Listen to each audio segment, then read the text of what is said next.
Dharashiv police दलात कार्यरत असलेल्या एका सहाय्यक पोलीस निरीक्षकावर बलात्काराचा गुन्हा नोंद करण्यात आला आहे. रवींद्र शिंदे असे या पोलीस अधिकाऱ्याचे नाव असून बंदुकीचा धाक दाखवून विवाहितेवर अत्याचार करत नग्न फोटो आणि व्हिडिओ काढले आणि त्या आधारे वारंवार त्रास दिला. पीडित महिला गर्भवती राहिल्यानंतर बळजबरीने गर्भपात केल्याचा आरोप फिर्यादीने केला आहे. पीडित महिलेला आणि तिच्या कुटुंबाला खोट्या गुन्ह्यात अडकवण्याची धमकी देऊन अत्याचार केले जात होते. अखेर महिलेने तक्रार दिल्यानंतर बीड शहरातील शिवाजीनगर पोलीस ठाण्यात भारतीय न्याय संहिता कलम 64(2), 115(2), 351, 2(3), 352, शस्त्र अधिनियम 2 व 25 अन्वये गुन्हा नोंद करण्यात आला आहे. बीड पोलीस याचा तपास करत आहेत.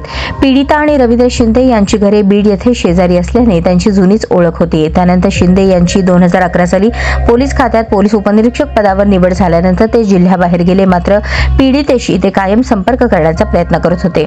2007 साली पीडितेचे लग्न झाले होते तरी देखील ते संपर्क करायचे. सुरुवातीला 2013 मध्ये रात्रीच्या वेळी बळजबरीने घरात घुसून बंदुकीचा धाक दाखवून अत्याचार केला आणि पीडितेचे नग्न व्हिडिओ आणि फोटो काढल्याचे फिर्यादीने म्हटले आहे.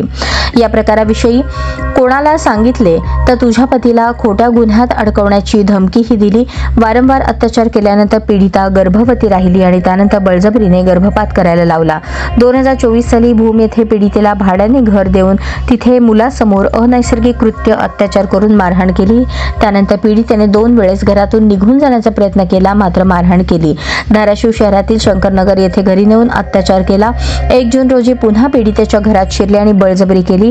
1 जुलै रोजी तुला आणि तुझ्या कुटुंबाला जीवे मारून टाकण्याची आणि खोट्या गुन्ह्यात अडकवण्याची धमकी दिल्याचे पीडितेने शिवाजीनगर पोलीस ठाण्यात दाखल केलेल्या फिर्यादीत म्हटले आहे.